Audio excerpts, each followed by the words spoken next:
They say the crown never panics. But at 4:47 a.m. on a freezing January morning, something arrived at Clarence's house that made the entire institution stop breathing. Not for scandal, not for headlines, not for a tabloid storm, for something far worse, a question. A question the palace believed it had buried decades ago. And when the envelope was opened, a note appeared in the margin. 3 words written in a hand that rarely trembles. Diana was right. Now listen carefully. What you're about to hear isn't gossip. This isn't a royal drama. This is the sound of an ancient institution choosing survival over sentiment. Because just hours ago, Prince William made a move that almost never happens in modern royal history. He froze his brother's inheritance, not out of cruelty, not out of jealousy, but because a single piece of paper forced the monarchy to face something it has tried to outrun for years. What if everything we assumed about Harry's future was built on a foundation that is about to crack? And once the crown begins questioning foundations, it doesn't stop at one crack. It searches for every weakness, it locks every door, and it protects itself like a state facing infiltration. The envelope that didn't look like power, the document that changed everything, didn't arrive with ceremony. No royal courier in uniform. No wax seal pressed with a crest. No official dispatch stamped with history. It was a plain manila envelope, creased slightly at the corner, like someone had been holding it too tightly for too long. It entered through the service side while London still slept, delivered by someone who understood exactly what they were carrying. Something that didn't just threaten reputations. Something that could rewrite bloodlines. Inside was one sentence. Just one. And it was enough to activate a mechanism Diana quietly embedded in her estate plan nearly 3 decades ago, something so extreme most palace officials assumed it would never be used. The sentence read, "Suspend all distributions from the trust, effective immediately, no negotiation, no warning, no grace period, because when the British monarchy freezes an inheritance, it's almost never about money. It's about something far more fragile than currency. Legitimacy." Why this crisis is different. Here's what makes this different from every royal storm you've watched before. The palace didn't move because the tabloids screamed. It didn't react because public opinion demanded it. It moved because something buried in Diana's legal structure, something written in dense, almost unreadable legal language, suddenly came alive. A clause designed for a nightmare scenario. A worst-case future Diana feared enough to plan for, and that nightmare has a name. Bloodline uncertainty. Stay with me, because what happened next is where the story stops being about family and becomes about institutional survival. Within hours of that envelope arriving, senior officials held an emergency meeting. Not in the grand rooms where history gets photographed. In a windowless office where decisions are made that the public never hears about, and they approved something that hasn't been enacted since the era when royal legitimacy could shake governments. They activated what insiders call Diana's Clause 3. Clause 3. The switch Diana built into her legacy. The meeting happened before sunrise, January 17th. No one in that room was there to debate feelings. They were there to execute protocol. Because the information that triggered the freeze didn't come from a jealous relative, or a tabloid source, or a social media rumor. It came from something colder, something formal, a legal filing. A claim with documentation attached, and that's what makes lawyers go silent. Here's the detail that should make your spine tighten. The freeze wasn't ordered because of Harry. It was ordered because of eligibility. Because within Diana's legacy structure, within the rules governing her trust, there are requirements that beneficiaries must meet, not moral requirements. Not popularity requirements, but standards of verification, the kind that hold up in court, the kind that prevent lawsuits from tearing a legacy apart 50 years later. So the palace wasn't asking who deserves the inheritance. It was asking who qualifies. And once that question is on the table, nothing ever goes back to normal. The next 48 hours looked like a containment operation. What followed didn't look like a family dispute. It looked like a security lockdown, disguised as administrative routine. Archive access was restricted. Correspondence logs from the 1990s were pulled. Veteran staff found themselves escorted away from file rooms without explanation. Phones were collected in corridors where phones had never been a concern before. It wasn't grief. It wasn't anger. It was containment, So, one senior aide described it with a phrase that haunted everyone who heard it. Treat it like compromised property. That's when you realize this isn't about brother versus brother. This is about a legacy under lockdown, and then Prince William stepped forward, not as a sibling, but as a future sovereign. He didn't rage. He didn't leak emotions to friendly reporters. He simply confirmed the phrase in language so controlled it sounded like battlefield orders. This is a safeguard, a precaution, a protective pause. Not punishment, he said, but in royal terms, a protective pause is the closest thing to a warning shot, because it means the crown has stopped managing public relations and started managing risks. The question no one wants to ask if Diana wrote a clause powerful enough to freeze her son's inheritance. What did she foresee? What terrified her enough to install a legal trapdoor beneath the people she loved most? Diana wasn't paranoid. She was a mother who learned the hard way that love in that family doesn't always mean protection. Sometimes love means vulnerability, and vulnerability is something the institution can't afford. The moment Clause 3 activated, Clarence House didn't react like a family. It reacted like a government absorbing a breach. Meetings moved without notice. Attendees were reduced to minimum numbers.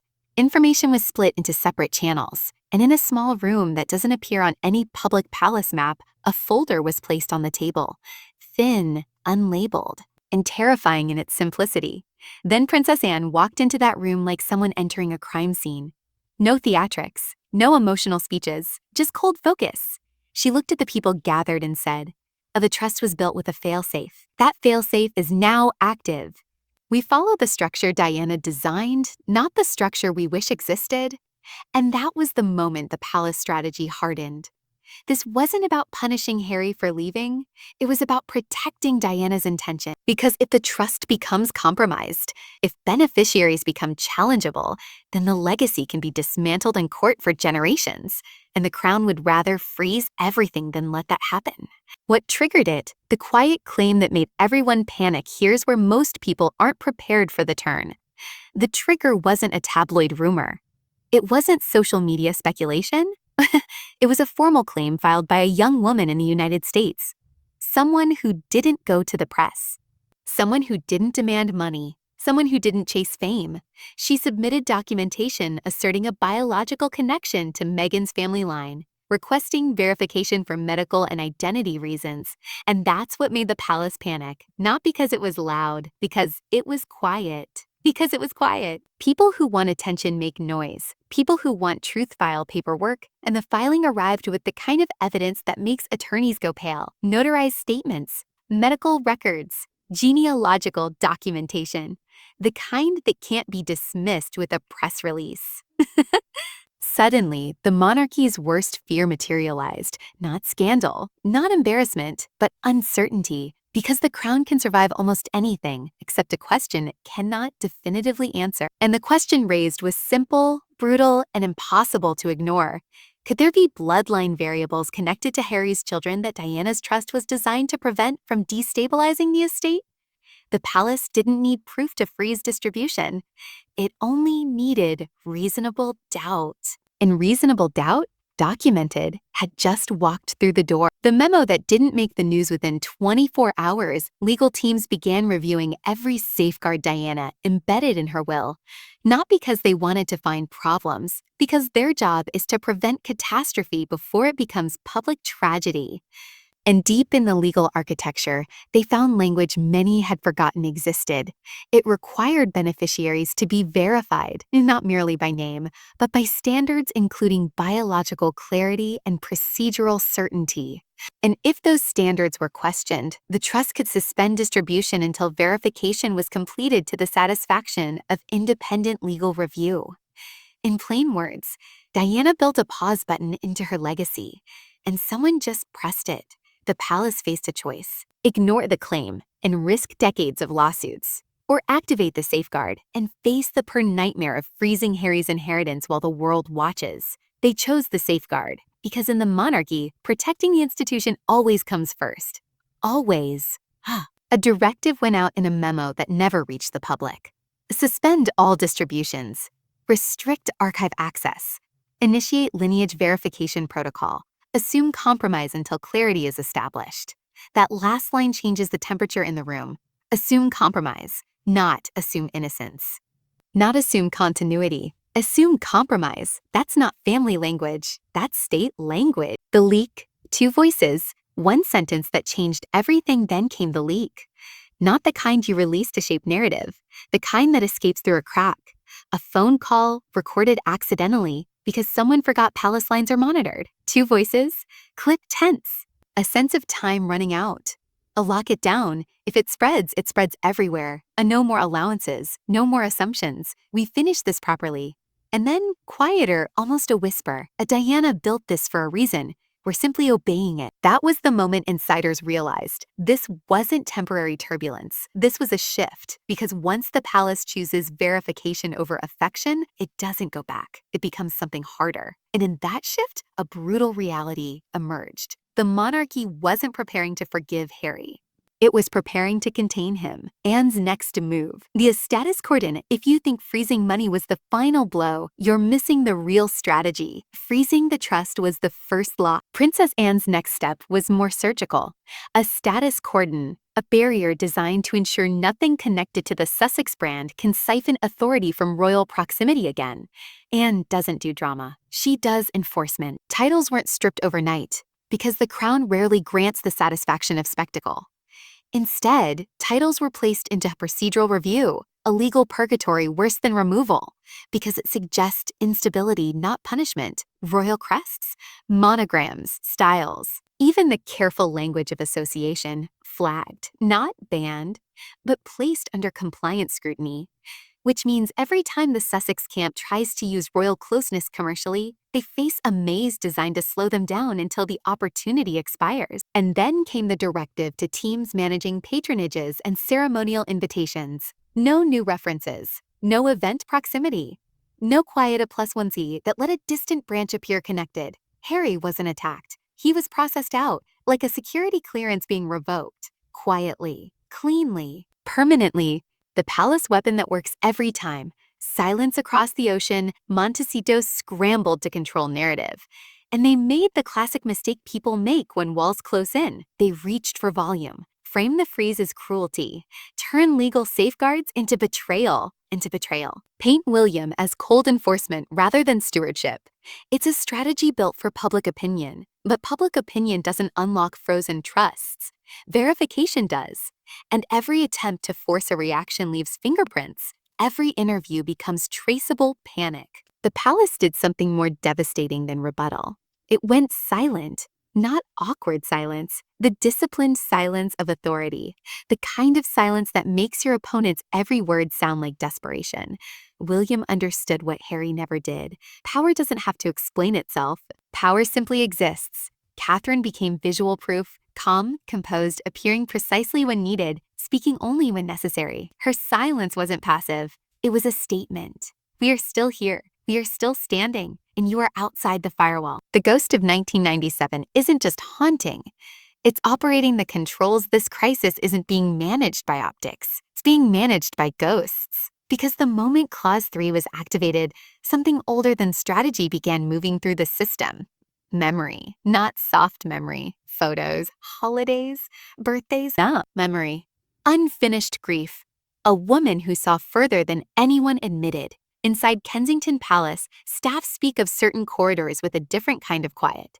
But in this crisis, that quiet stopped feeling like atmosphere and started feeling like presence, as if Diana herself stood in the doorway, arms crossed, asking, "Did you really think I didn't prepare for this?" During routine legal review, something surfaced that made even seasoned officials go still. A letter.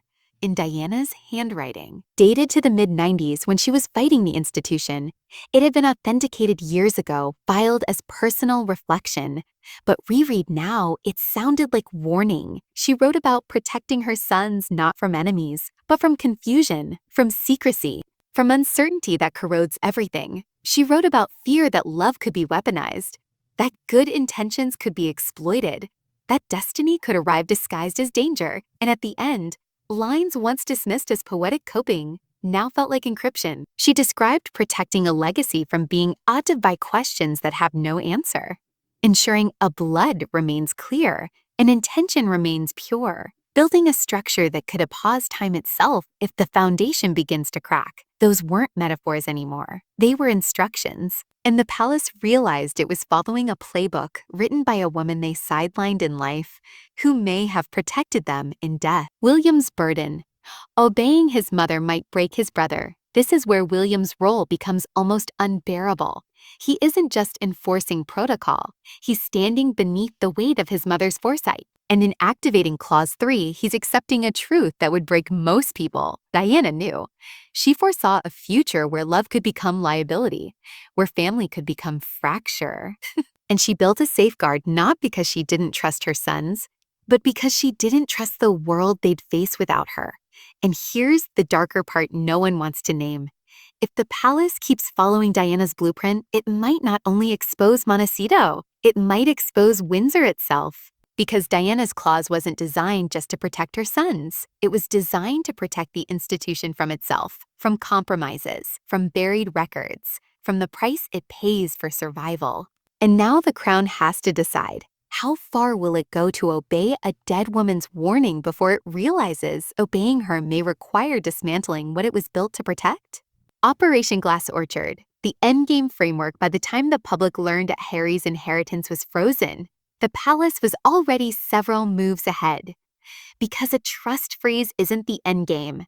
It's the opening move in a strategy designed to ensure this crisis never happens again. Inside protected circles, they aren't calling it a family dispute. They're calling it succession contamination risk. And when the monarchy believes succession is threatened, it stops behaving like a modern celebrity institution and starts behaving like an ancient state. Insiders say the internal code name is Operation Glass Orchard.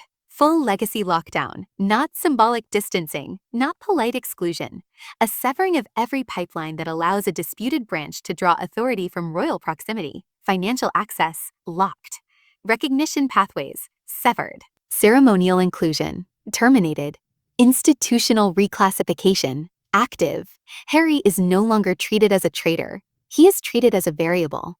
And variables are controlled, because unresolved lineage questions cannot be met with emotional assumptions.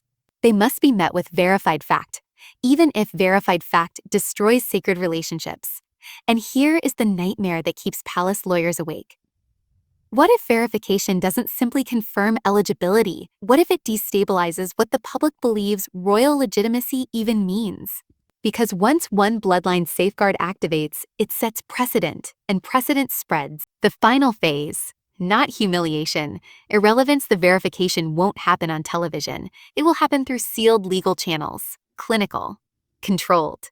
Mercilessly unemotional. DNA claims treated like evidence. Medical history requests treated as procedural triggers. Eligibility examined without sympathy. Because the monarchy trusts one thing above love, the law.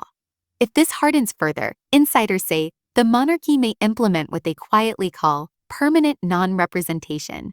Not theatrical, not dramatic, just final. No pathway back into working royal status. Inatijade, no restoration even under apology. A prince preserved in name, severed in function. Publicly it will be called modernization. Privately it will be understood as amputation. And King Charles is the wild card. A father, yes, also a sovereign trained to accept a brutal principle. The crown is older than any son. If William chose certainty over emotion, and Anne chose stability over sentiment, then if Charles signs off, it won't be framed as punishment. It will be framed as stewardship. No inheritance without verification, no restoration without certainty. Cold, procedural, lethal. A question that splits royal history across the Atlantic. Montecito's response will intensify.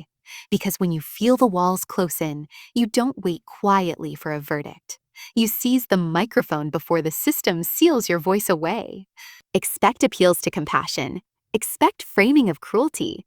Expect strategic resurrection of Diana's name, not as remembrance, but as leverage. Because if they can convince the public Diana's legacy belongs to them emotionally, they might weaken the crown's ability to defend it legally. Here's the truth of this battlefield. Emotion doesn't unlock frozen trusts. Verification does. So now we reach the question that could split royal history down the middle. What happens if verification confirms enough uncertainty to justify permanent containment? Does Harry become a prince in title only, sealed off from the institution he once represented? Does the monarchy set a new precedent where bloodline certainty becomes the price of legacy? Does Diana's trust, built to protect her sons, become the tool that divides them forever? The most dangerous question of all, what if Diana's real warning was never about money, but about a future where love itself could be weaponized to destabilize the crown? If that's true, then this isn't an accident. It's destiny unfolding through paperwork, protocol, and doors closing one by one. Choice now sits in front of the world like a blade on velvet. Duty or freedom, loyalty or ambition, structure or sentiment. So before you pick a side, ask yourself, if the crown is willing to freeze Diana's inheritance to protect her legacy, what else is it willing to sacrifice to protect its future? Tell me where you stand. Tell me what you think happens next. Because this story isn't over, it's just beginning. The next chapter won't be written by tabloids or interviews. It will be written by the one thing the monarchy has always trusted more than love: the law.